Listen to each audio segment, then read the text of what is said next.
In a remote mountain village lived a quiet but intelligent boy named Ziad. Strange stories surrounded the village.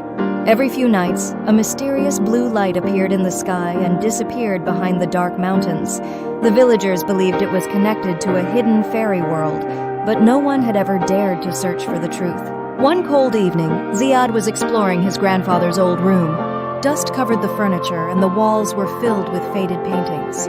In one corner, he noticed a small wooden chest with glowing symbols carved into it. Curious, he slowly opened the lid. Inside was a silver bracelet shining like moonlight. The moment Ziad touched it, a freezing wind rushed through the room. A whisper echoed softly in his ears. "Ziad, help us!" Before he could react, the bracelet locked itself around his wrist. Suddenly, the room disappeared. A bright flash surrounded him, and within seconds he found himself standing in a magical forest. The trees glowed blue and silver. Tiny lights floated through the air like fireflies, and the ground shimmered beneath his feet. But despite the beauty, the forest felt strange and silent. "You have finally arrived!" Ziad turned quickly and saw a fairy standing behind him. She had silver wings and glowing blue eyes. "My name is Lara," she said gently. "I am the guardian of the fairy kingdom." Ziad stepped back nervously. "Where am I, and why did the bracelet bring me here?" Lara looked worried. "That bracelet is not ordinary. It is the key between your world and ours. Long ago, a dark sorcerer attacked our kingdom and captured the fairy queen. Before she disappeared, she hid the magical bracelet in the human world." "Why me?" Ziad asked. "Because only someone brave enough to face fear can unlock its true power." Lara pointed toward a glowing path deep inside the forest. "At the end of that path stands the Black Castle. The sorcerer lives there. If he gains the bracelet, both our worlds will fall into darkness." Ziad was frightened, but he could not ignore the sadness in Lara's eyes. Taking a deep breath, he followed the path.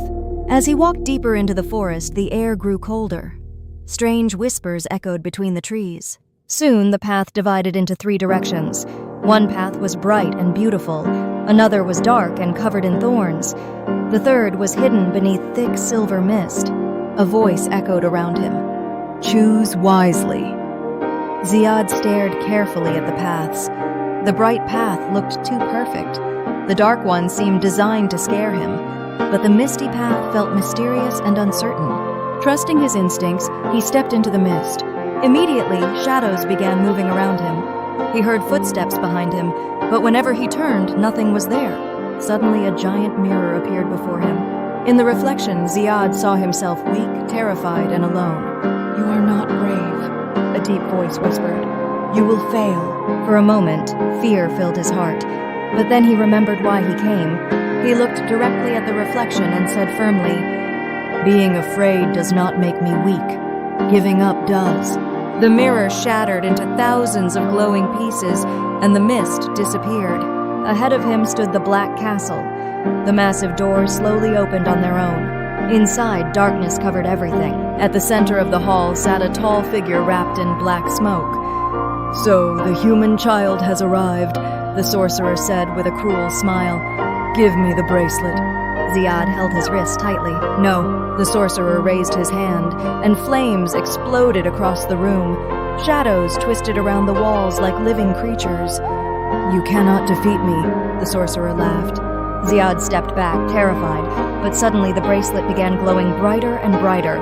Lara's voice echoed in his mind. "The bracelet's power comes from the heart." Closing his eyes, Ziad spoke with courage. "I don't want power. I only want to save everyone." A blinding light burst from the bracelet.